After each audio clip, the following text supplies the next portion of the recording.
I'm Holly with C3 Lifestyle, and this is a quick 30-minute stretch video for anybody who has EDS or hypermobility spectrum disorder. Now, everybody's EDS or hypermobility presents differently, so this is a general overview of certain tools I would use for this client base, but also this video is particularly catered to one of my clients.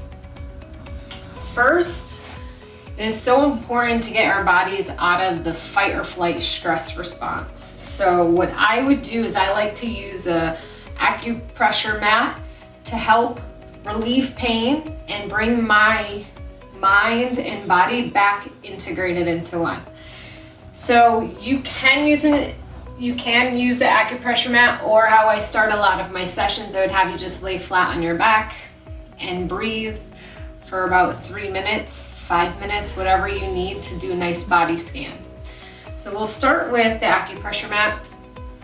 You could just stand on the mat with socks on, but if you can tolerate that pretty well, it would be a good idea to take socks off and stand on the mat for a good minute, breathing.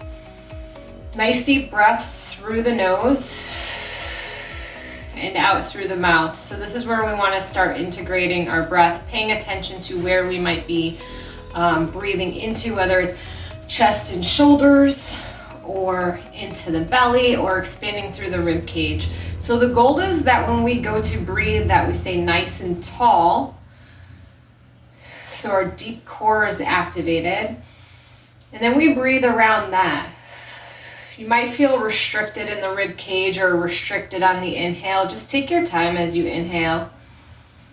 If you think you stop at a certain point, try to breathe in just a little more at the end. Hold. Nice slow exhale through your mouth, like you're blowing out candles. If you could get your exhale longer than your inhale, say 4 seconds in, 2-second hold, and a 6 seconds out, you'll start to rewire your nervous system to get out of fight or flight and come back down to a nice calm place where you should be operating from. This helps a lot with pain management and stress management, which has a major effect on our bodies. So as you breathe, again, you want to hold that posture. If you're in your normal posture, relaxed, which might not be the optimal posture, shoulders head forward, and you try to breathe, you might feel like you could breathe better, but you're only playing into where your restrictions are. We want to bring that posture tall so we could open ribs, open chest, open shoulders and neck, and really start to use that breath.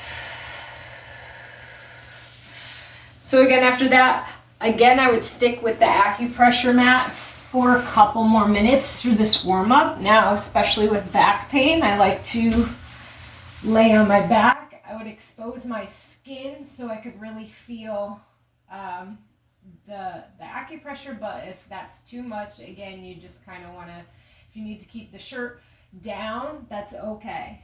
If the pain is more towards your shoulders, feel free to slide down. Take the shirt off and use a sports bra. But again, we're going to go back through those checks. Now you get to relax more of the shoulders.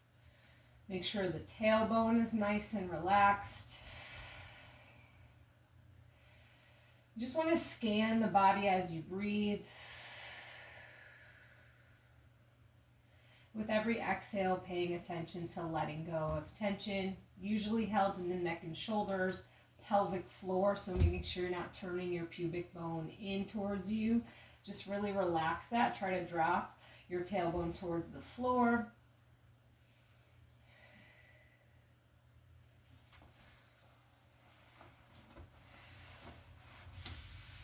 So because we're already on the back, how I would start here would be a nice, first of all, as you're in this position breathing, start to really mobilize the pelvis left to right, like you're hip hiking.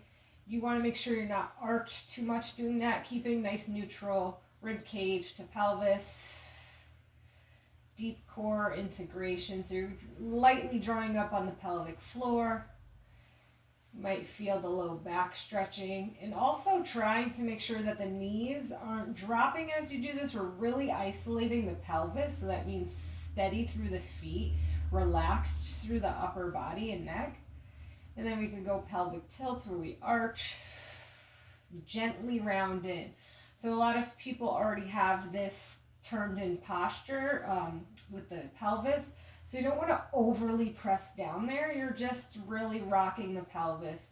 Arch position, and then trying to turn the pelvis, the pubic bone towards you.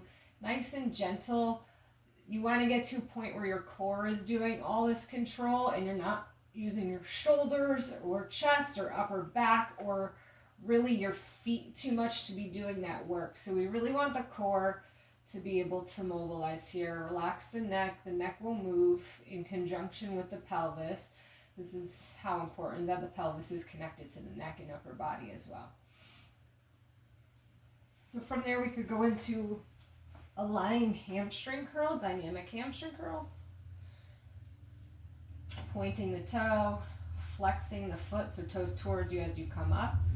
Again, just relax in the shoulders. So as you're holding here, drop the shoulders down, relax the neck. Your leg can just hang in your hands. You should get enough stretch there, especially as you hit the top.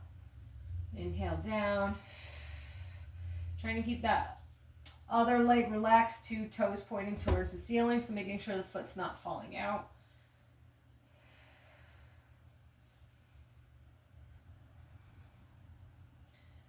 At the top here, wherever you need to feel the stretch, if it's further up or letting the leg hang further down, that's okay. You're going to go into some ankle circles in one direction, and then you can switch direction. Make those nice big circles. Get the toes moving with you too. And we'll take that same leg, drop it across to a laying figure four stretch. From here, you want to reach that tailbone towards the floor. Nice deep breaths. Now, if this does not, what you have to be careful of is the hip hiking up on this side, or it would be on the right side. And that closes the space that we're actually trying to stretch. So you want to make sure that hip stays down, relaxing the right hip and knee. That starts at the lower back and shoulders.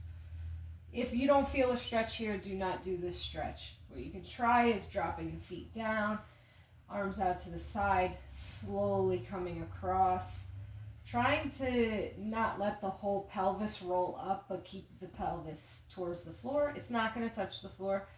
The more you bring your knees up, the more you will feel into that hip. Continuing with those nice deep breaths around the rib cage, low back. You might feel some stretching through the chest and biceps, trying to stay relaxed there. Again, you're kind of using the core to keep your lower pelvis working towards the floor as the leg comes across. The goal is to separate femur and pelvis and create space here. Breathe and space here. So you can slowly come out of that. And we'll switch sides. So other leg going into the dynamic hip flexor stretch. Hamstring stretch. If you start to notice your breath starts to increase, gets really rapid, you can't stay calm, tension goes up to your shoulders, you want to slow yourself down, slow the breathing down, really check in the whole time. You are retraining your whole nervous system to stay balanced and your breath to stay full as you go through these movements, because exercise is another form of stress. Even though we are stretching, you might notice that your nervous system is so jumpy and so just hot. I like to call it hot, where your just stress response is so high that you start to create all that tension again. And it's not going to be beneficial if you're holding that much tension going into strength training after a nice stretch or warm up. Could cross that over again, other side. You could either stay down here, trying to keep the ribs down, relax the shoulders, glutes are relaxed, or you could grab through the thigh. One side might feel tighter than the other. That's perfectly okay. Keep the breath relaxed. Keep that tailbone long. Keep the hips relaxed, shoulders relaxed. That stretch can also be done seated. It's really where you feel most beneficial. We'll drop towards the right now with the left leg across. Again, the more you bring that knee up, you'll feel a deeper stretch. You're only going to the stretch, you're not going through it. So once you feel a stretch, you're going to hold and breathe.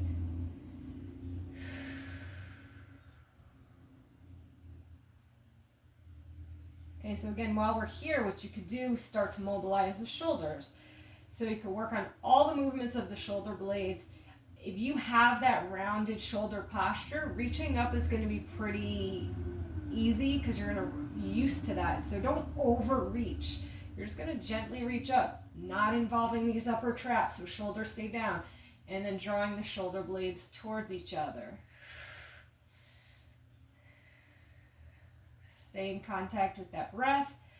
Elbows are relatively straight. They don't have to be locked out, but you're just making sure you're not bending and straightening through the elbows because the elbows are not doing the work here. We're trying to isolate these shoulder blades without letting them pop up towards the ears, the shoulders. This is called protraction and retraction. And that might get hard. It might be really hard to connect to at first, so just take your time with it. So I also have a ball, a lacrosse ball, but I prefer to use my clients use a tennis ball or any ball that's a little softer, especially with the chronic neck stuff.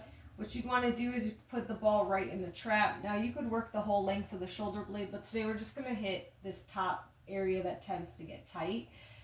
You don't want it to be at a pain level of 10. Again, you can move it around to where you feel it's most beneficial.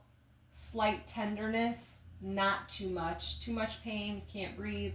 It's going to just create more of a stress response in your body. You could hold up here, and as you exhale, trying to really get that shoulder blade to melt.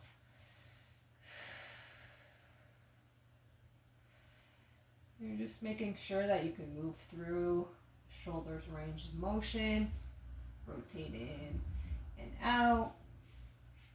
And again, just trying to release the stress from there. I would definitely do the upper and lower part of the shoulder blade. Now you're not on the shoulder blade, you're between the shoulder blade and the spine. I don't like the lacrosse ball with this, so if you have a softer ball, you can do that.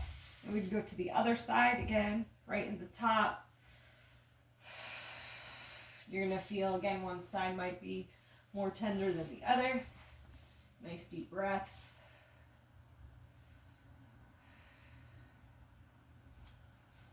Trying to stay relaxed through your body. You might notice that your breath starts to get shallow. You might feel restricted. You're continuously trying to breathe deep into that core and expand through the shoulders. So I like to also use this for hip opener, and you can use it for your calves too. Just to restore, you could go right at the bottom of the calf muscle. You could restore some range of motion and loosen up through there. You can move it up a little higher, and that actually hits where the hamstring's attached to. You could hold the stretch. Wherever you find a little tender point is where you want to keep it. So maybe you roll out. This is the fibula head, and this is where a lot of lower leg muscles and foot muscles come up here and attach to. So if you get right below that, it might feel tender.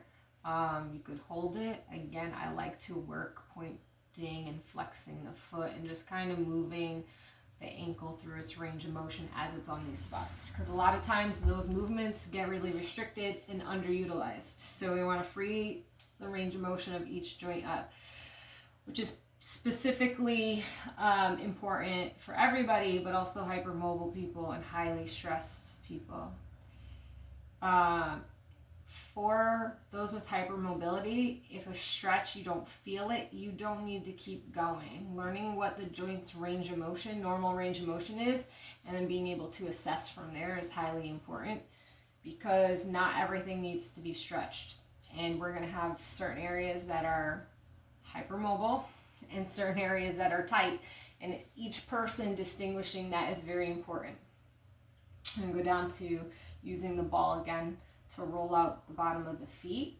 So you're going to go from the heel all the way down. Now you could go through the arch, hit between the toes. You could hold it. You could stand and do this. And then actually getting that big toe right up there for some flexion, trying to get the joint on the ground. Big toe flexing on the ball. And I like to try to push it out a little bit just to realign where the joint should be. If that is tight, that could definitely be causing some lower leg issues, some Achilles issues. 90 degrees flexion of this joint is normal. So we're trying to not necessarily hit that, but to assess within that range, where are we? Is there pain accompanied by that lack of flexion? Do you not have pain through the lower leg, foot? That's all good. But opening up that big toe and connecting to the big toe joint helps kick on the glutes as well. All right, so after we kind of did like a nice floor check-in,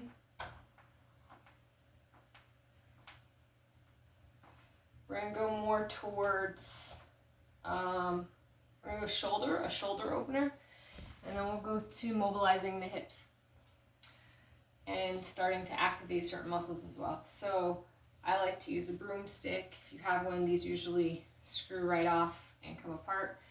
Now you could do this seated, where the elbows are up, shoulder blades are down, and you're trying to keep the elbows towards each other and wrists a little bit outside the shoulders. You're gonna pull away, so your thumbs are pulling away from each other, but elbows are staying in. You could band around your arm and elbows to keep them closer as you're doing this. What you might find is it might be hard to really generate tension to pull out without shrugging up in the shoulders or popping the neck forward or arching your back and lifting the ribs. So these are all really important checkpoints. You can do it that way, or what you could do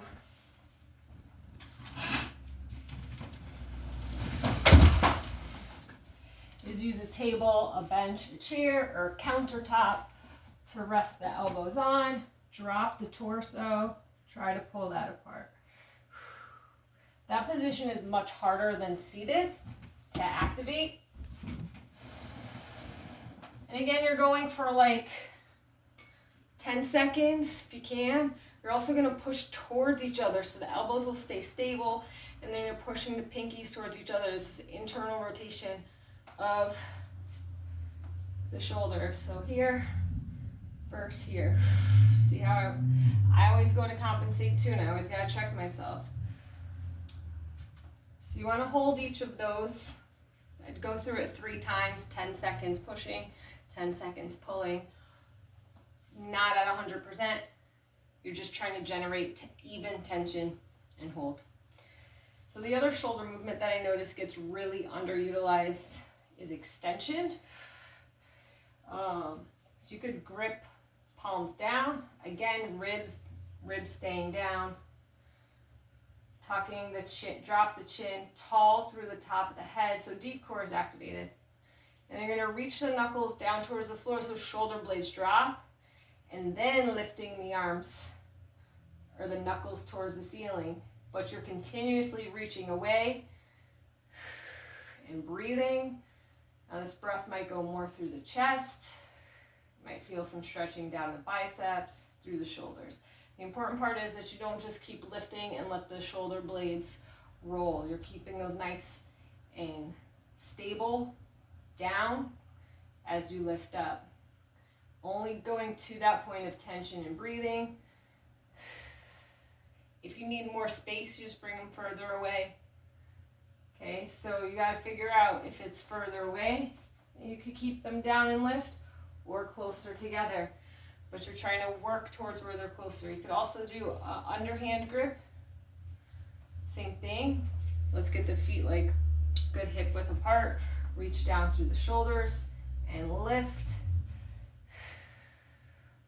The hardest part, in my opinion, is not letting the chin go forward, not letting the ribs pop, not straightening and locking out through the knees. So staying really soft through everywhere. Tall through the top of the head. Deep core activated. All right. To go on to full shoulder rotation, using the stick to go around in a full circle will help open the shoulders and neck up. Doing that without excessive popping, again, of the shoulders and rolling is super important. You could start as far away as you need to, and then the more mobility you get out of your shoulders, you'll bring those closer together. You want to breathe it around. Again, you're really fighting, not arching your back or lifting the rib cage. And staying relaxed through the upper shoulders as you do that. So we're going to go down to pelvis. We have done a lot of CARs, which is controlled rotation standing, which are key to do. I really like to do the hip airplanes. This is where you have the pelvis rotating around a stable femur. So you're trying to drop, push through the floor, stack here without getting the shoulders involved, without turning the upper body, staying really long through the torso, top of the head, connect to that deep core and pelvic floor. So that looks like kind of from the front would be this leg lifts up and back, you kind of hold, you just hold it there, then everything you're thinking from the hip bones, these two, dropping across, how you connect to the floor is very important too. So pushing through that foot to stack the hips and then dropping back down and across. These are really hard to do, especially if you don't have enough support, so make sure you give yourself enough support. On the other leg, what that looks like is, and notice I'm keeping my hip, ankle, and knee stacked, so you shouldn't be here, shouldn't be too far back. You might notice that when you do this, you start to come up in your body, but you really want to hold that hip hinge to keep the glute nice and long. And again, the more you just really focus on the work coming from that foot that's in the ground and the pelvis, less compensation you're going to get everywhere else. So mobilizing the hips, adductors, abductors, and then getting into some hip flexor stretching and quad stretching, which would be kneeling position. This back foot you want to make sure is straight with the knee. You can turn it like either in a bit as you come forward and it'll stretch a little more in, or out, which will stretch a little more on the outside of the hip flexors. The key is when you're doing this, squeezing the glute, so shoulders drop, rib cage drop, turn the pelvis underneath you, nice and tall through the top of the head. You don't really need to lean too far forward, you should feel it right in those hip flexors. Again, changing this angle changes the targets.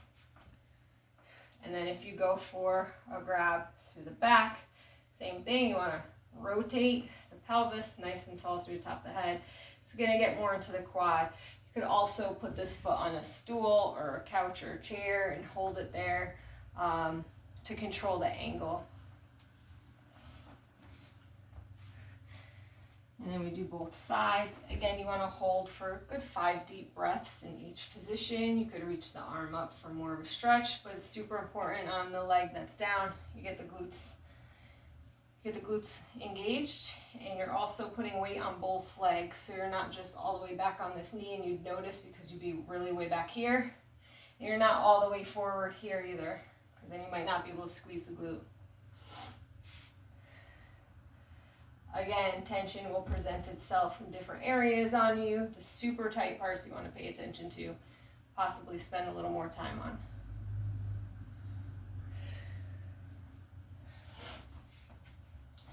Now with that, you could really prime for a lunge. And again, you're making sure that you have hip width apart. push down on this hip, because a lot of times the hip gets pulled up because there's not enough stretch in the glute. So you want to push down, lean forward, breathe. You could reach one hand down, still trying to push that hip back. Tall through the torso. And then kind of after you get all that opened up, you want to go into some lunges, pushing through the ball with the big toe, not fully straightening, really pushing this hip down, rotate that knee, foot still stays flat, but you're rotating. Nice solid foot, find the big toe, exhale up, draw through the core. So as you can see, center of gravity stays forward, you're not back here, you're not rocking, keeping everything forward, just straight up. Chest still stays hinged, shoulders back. Exhale as you come up. All these pieces work together to help you feel better and move better.